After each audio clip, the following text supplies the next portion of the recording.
네, 오프닝 벨 함께하고 계십니다. 이번에는 해외 증시 전문가분 모시고 말씀 이어가 보도록 할 텐데요. 머린 78의 이민우 대표 자리해 주셨습니다. 안녕하세요. 안녕하십니까? 네. 어젯밤 뉴욕 증시가 굉장히 또 약세를 보였습니다. 네, 그렇습니다. 네. 네. 13년 만에 인플레이션 급등에 나스닥은 물론이고 또 다우 역시 2%대 급락세를 좀 보였죠. 예, 그렇습니다. 그 3대 지수 모두 다 그 2% 가까운 뭐 거의 폭락에 가까운 수준이었는데요.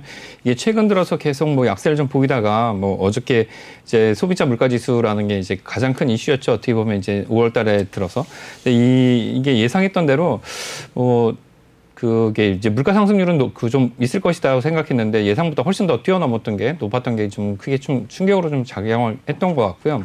실적 시즌 마치고 나서 호재가 특별하게 없었었는데 그 특별한 호재가 없었는데 그 호재를 기존에 없었던 호재를 다 이제 있었던 호재마저 다 엎을 수 있는 그만큼 이제 굉장히 높은 수치의 어떤 상승률 때문에 이게 영향을 좀 많이 받았던 걸로 좀 보이지고요. 그 표를 좀 보셨으면 아시겠지만 이제 전체가 다 빨간색이고 네, 여기 가운데 있는 그 헬스케어 부분만 약간 초록색이 좀 보입니다. 그리고 테크놀로지 그리고 얼마 전까지 계속 좀 좋은 실적을 보였던 그 파이낸스 그리고 그 커머셜 서비스 그리고 뭐 여기 이제 보이면 이제 시클리컬이나 이제 필수 소비재나 임의 소비재 그 산업재 모두 다 안 좋은 모습을 보였고 그래서 좋은 모습을 좀 보이는 거는 이제 그 지금 물가 상승을 견인하고 있다. 뭐 지금 뭐 그렇게 얘기하고 있는 에너지 부분 오른쪽 그 중간 정도에 보실 수 있는 엑슨모빌이 있는 그 에너지 부분 정도가 약간 좀 하락세가 좀 다른 곳보다는 좀 덜하다 이렇게 판단해 볼 수가 있겠습니다. 나스닥을 지금 놓고 볼 때 4월 19일이었나요? 고점 대비해가지고 지금 8% 넘게 많이 조정을 빠졌습니다. 받고 있지 않습니까? 더 추가 조정이 불가피하겠죠?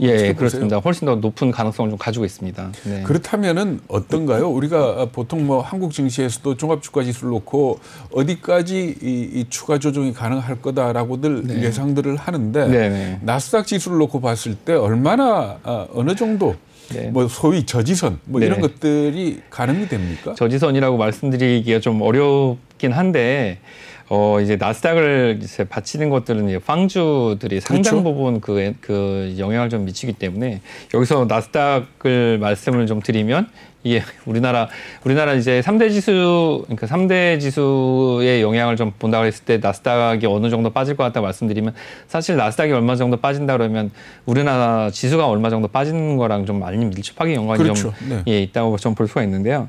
지금 그 이제 애플 같은 경우를 기준으로 말씀을 드리면 애플은 고점을 전혀 터치하지 못하고 고점 대비해서 한 그 10% 정도? 그 정도를 그 하락 기준으로 계속 반등의 어떤 구간을 지금 등락을 좀 하고 있어요. 그러니까 지금보다 여기서 지금 빠지게 된다면 한 7% 정도? 뭐 5에서 7% 정도를 대략 예상해 볼 수가 있을 것 같고요. 그 정도를 그냥 어림잡아 예상을 할 수가 있을 것 같고 더 빠진다 그러면 10%까지 최대 좀 볼 수 있을 것 같습니다. 이제 그 대형 그 이제 기술주, 팡주를 기준으로 했을 때 그렇게 된다 그러면 그 주변에 있는 종목들은 더 많이 영향을 좀 받을 수 있을 거라고 좀 보여지고 나스닥을 기준으로 봤을 땐 전체적으로 지수 뭐 5에서 10% 사이 이 정도는 하락의 그 가능성을 좀 열어놔야 된다고 볼 수가 있겠습니다. 연준이 무슨 이 금리 정책이나 여기 대해서 스탠스 바꾸지는 않겠지만 제일 중요한 게 지금 현재는 시장 금리 아닙니까? 그렇죠. 10년물 국채 금리 제가 조금 전에도 말씀드렸습니다만은 오르긴 했지만 많이 올랐지만 또 그렇게 보기에는 너무 많이 오른 건 아니다. 아니죠. 이런 분석들이 나오는데 어떨까요? 지난 고점을 뚫을까요? 네, 지난 고점을 원래 뚫었어야 되는데. 그렇죠. 오늘 발표로 봐서는 뚫는 게. 그렇죠. 지금 제가 소비자 물가지수 CPI 추이를 하나 준비를 했었는데 이 표를 보시면 이게 그 올해 1월 이후에는 지속적으로 전월 대비 그 CPI 추이는 일반적으로 지금 상승하고 있는 추세입니다. 그러니까 이제 그러니까 1년치를 보게 되면 작년에는 당연히 마이너스였고 작년 여름부터 좀 상승하는 추세였다가 겨울철에는 좀 이렇게 그 성장률은, 그러니까 상승률은 좀 둔화가 됐었죠. 근데 그렇죠. 이제 하반기, 그러니까 올해 들어와서부터는 상승률이 좀 높아지는 추이를 좀 보이고 있었는데, 이게 이제 말씀하신 대로 금리는 이것과 좀 깊이 연동이 좀 되고 있는 추세입니다. 근데 이 그래프를 그대로 가져가지는 않는 것 같고요. 여기 그 다음에 보시면 이 CPI 그 숫자를 한번 연관치를 좀 보실 수가 있는데, 보통 그 예측치를 거의 따라가다가 요 2개월 연속 지금 예측치를 초과하는 그런 모습을 좀 보이고 있어요. 예. 그러니까 작년 7, 8, 9월에 예측치를 석 달 초과를 했었네요. 예. 잠깐 뭐 이렇게 큰 차이를 안 보이다가 이번이 가장 크게 넘었고요. 뭐 올 초에 들어서는 예측치를 좀 비슷하게 가다가 이번 2달 정도 많이 넘었고, 이제 이번 달이 이제 4월달 물가가 상당히 많이 오른 거죠. 근데 이것과 관련돼서 그 저기를 보게 되면 이제 3개월간 금리 추이를 좀 보게 되면 그 가파르게 이제 상승한 거를 물가랑 똑같이 상승한 걸 보게 되는데, 네. 이렇게 오르게 되면 사실 말씀하신 대로 오늘 금리도 이렇게 지금 1.69 정도, 1.6%대가 아니고 말씀하신 대로 전고점, 전고점을 이제 터치를 하고 1.7대 중반을 왔어야 되는데, 이거는 그렇게 가지 않는 걸로 봐서는 이미 이제 이렇게 물가 상승률이 되는 거라는 예상은 좀 하고 있었던 걸로 보고, 이게 이 물가 상승률이 계속 지속이 안 될지도 모른다는 생각을 좀 하고 있는 것 같아요. 네. 예, 이게 또 근원 물가를 봤을 때는 이거보다 더 높거든요. 그러니까 이제 에너지랑 식품을 빼고 나면 이거보다 더 높은데, 이 정도 되는 거는 이제 뭐 어떤 기저 효과나 그 앞에 표에서 보셨던 것처럼 이제 겨울철에 너무나 낮았기 때문이다, 뭐 이런 걸 좀 반영한 게 아닌가 싶습니다. 근데 1년치로 보게 되면 이게 1년치 그래프를 제가 또 준비를 했는데, 금리 상승은 그 지금 전고점 정도가 아니고 이거보다 훨씬 더 높아야 되는 것 같거든요. 그렇죠. 예, 이거보다 훨씬 더 높아야 되기 때문에 1.8이나 연초에 걱정했던 2%대까지는 이제 가야 되는데, 예, 물가 상승률과 이 이제 금리 상승 추이는 동반해야 되는데, 금리가 이제 또 같이 가지 않는 것은 지금 물가 상승은 시장에서는 일시적인 걸로 일단 잠정적으로 판단하는 것이 아닌가, 이렇게 볼 수 있을 것 같습니다. 근데 그 제가 앞에서 얘기를 했습니다만은 그런 기저 효과에 따른 소비자 물가 지수 상승도 있지만, 품목별로 이렇게 쭉 봤더니 스포츠 경기라든지 호텔방이라든지 비행기 표값이 올라가는 건 당연한 거 아닙니까? 그렇죠. 그죠? 그러니까 다시 사람들이 여행을 가고 뭐 이러면서 그런 것들이 올라가는데, 이게 그러니까 가격이 지금 정상, 그동안 코로나 때문에 많이 떨어졌다가 올라간 거 아닙니까? 네, 그렇죠. 더 올라가지는 않겠죠, 이런 것들.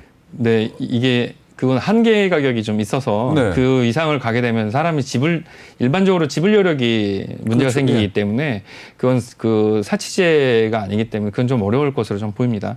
네, 그게 이제 필수 소비재 같은 경우는 뭐 인플레이션이 동반되면 같이 가격이 올라갈 수가 있겠지만, 말씀하신 부분의 서비스는 그게 이제 무한정 올라갈 수가 없기 때문에 한계 가격에 봉착하게 되면 더 이상 가격은 상승하기는 좀 어렵겠죠. 그러니까 그렇다면 결국은 이제는 사실 전년동월 대비보다 전월 대비를 보는 게 중요하지 않습니까? 예, 그렇습니다. 네. 그러니까 전월 대비로 봐서 이런 0.8% 같은 숫자는 좀 나오기 어렵지 않을까? 그렇죠. 나오기가 상당히 어렵죠. 이게 연율로 보게 되면 거의 12를 곱하면 10% 가까이 올라가게 되는 거니까, 연으로 봤을 때 물가 상승률 10%면 진짜 미국 같은 경제 규모에서는 하이퍼 인플레이션에 온 거나 마찬가지인 거죠.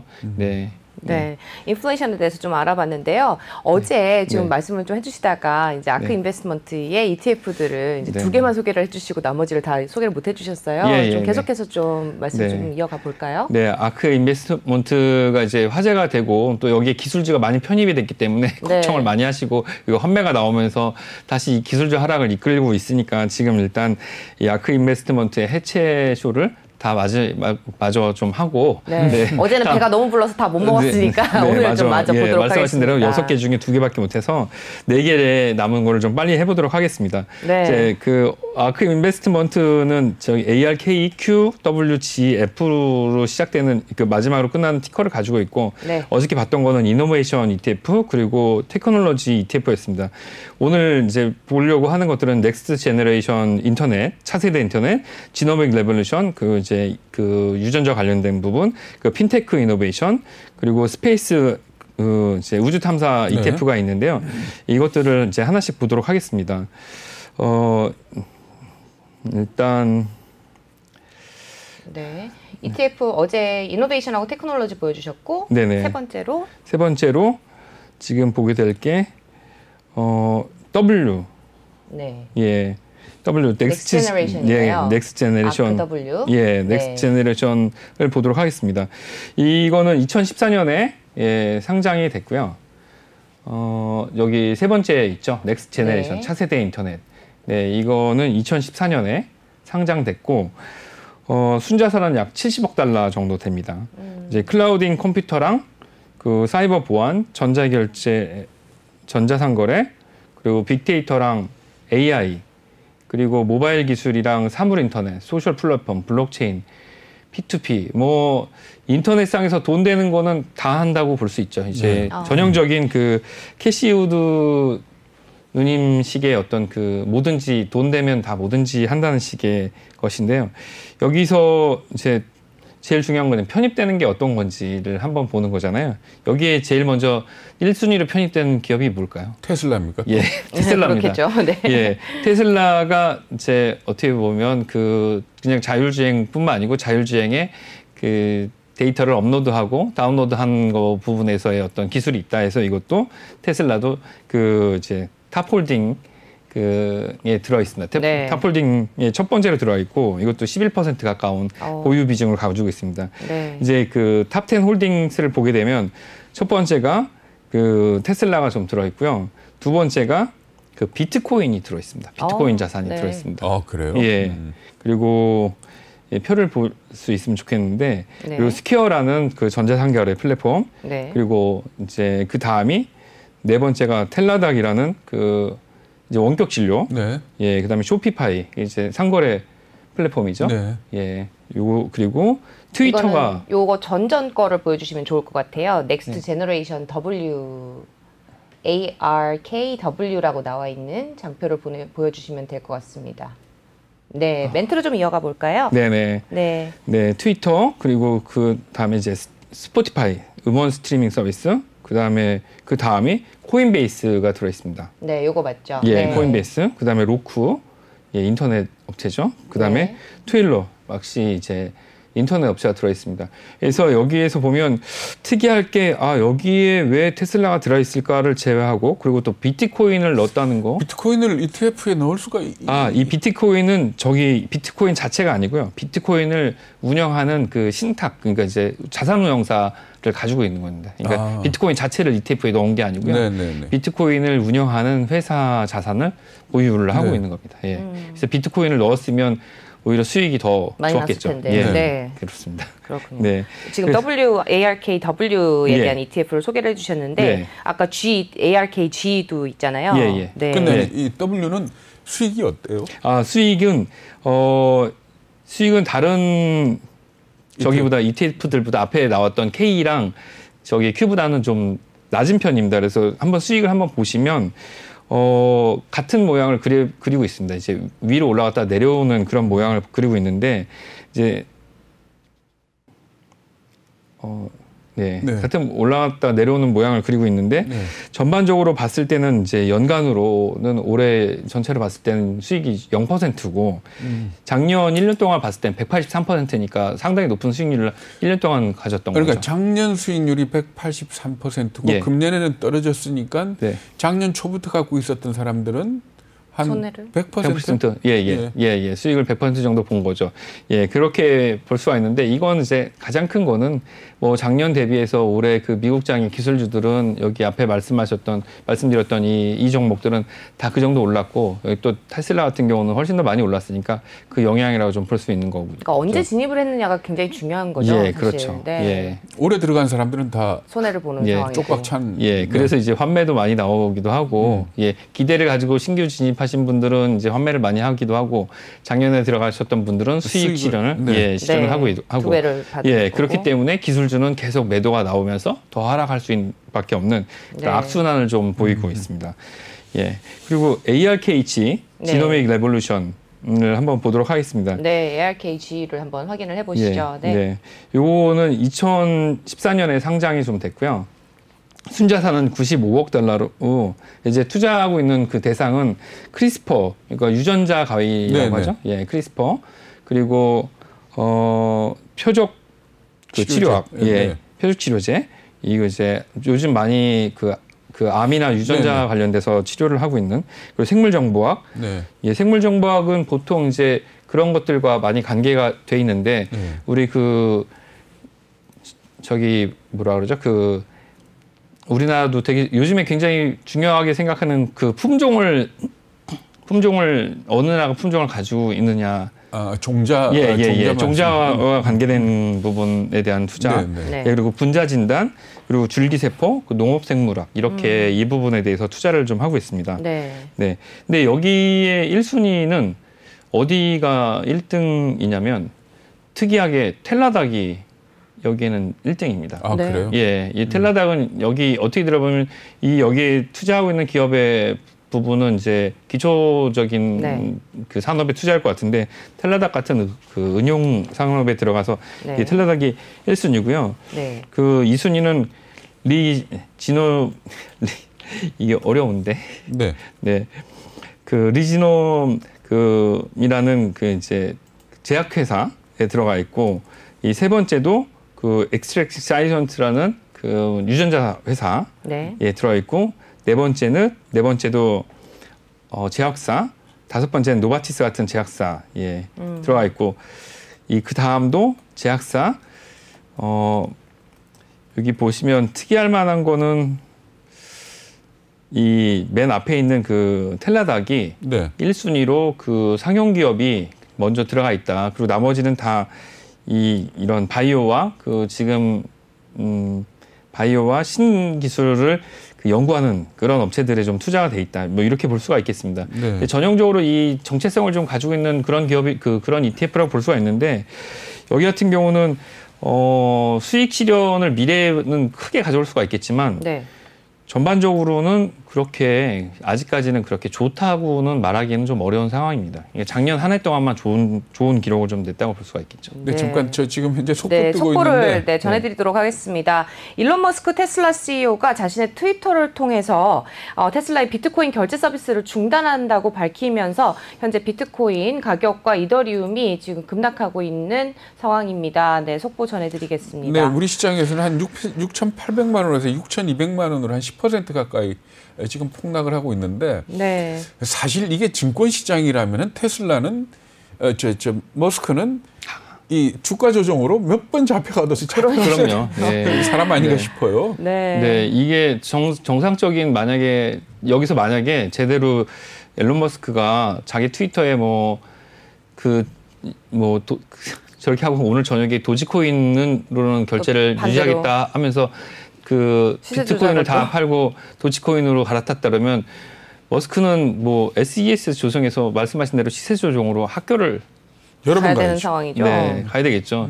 아마 이게 시장에 미치는 영향이 작지 않을 것 같은데 왜냐하면 이 가상화폐 거래량이 국내 주식시장의 거래량보다 지금 더 커진 상황이기 때문에 물론 총자산은 적다고 하지만 거래량이 너무 크기 때문에 제가 저도 마찬가지고 그 장혜권님이나 또 김기성 의원께서도 여러 번 말씀을 좀 해주셨었는데 이게 어떤 그 유명인에 의해서 움직이는 자산의 리스크에 대해서는 수차례 많이 말씀을 드리고 시청자분들께도 이게 중립적인 위치에서 말씀을 드려야 되겠지만 그래도 이게 우려를 굉장히 많이 말씀을 드렸었는데 이런 그 발표 하나가 역시 자산 시장에 굉장히 큰 영향을 미치니까 그렇죠. 이 불안정성에 대해서는 계속 좀 관심을 가지고 사실 자신이 말하는 것 때문에 자산 가격이 등락한다는 것 자체가 어떻게 보면 다른 사람들의 이 지갑이 털리는 그런 얘기인데 이번에는 테슬라의 주가도 좀 영향을 받을 것 같은데요. 지금 보면 또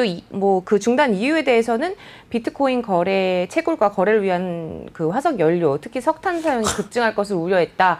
이런 내용이 있습니다. 이때까지 몰랐나? 그러게요. 지금 지금 보면은 또 we are concerned about rapidly increasing use of fossil fuels for Bitcoin mining and transactions라고 지금 트위터에다가 올렸습니다. 이로 인해서 지금 비트코인 가격과 이더리움이 이제 굉장히 하락을 했는데요. 빨리 화성에 가시는 빨리 스페이스X가 화성을 가는 걸 기대를 해야 될 것 같습니다. 네.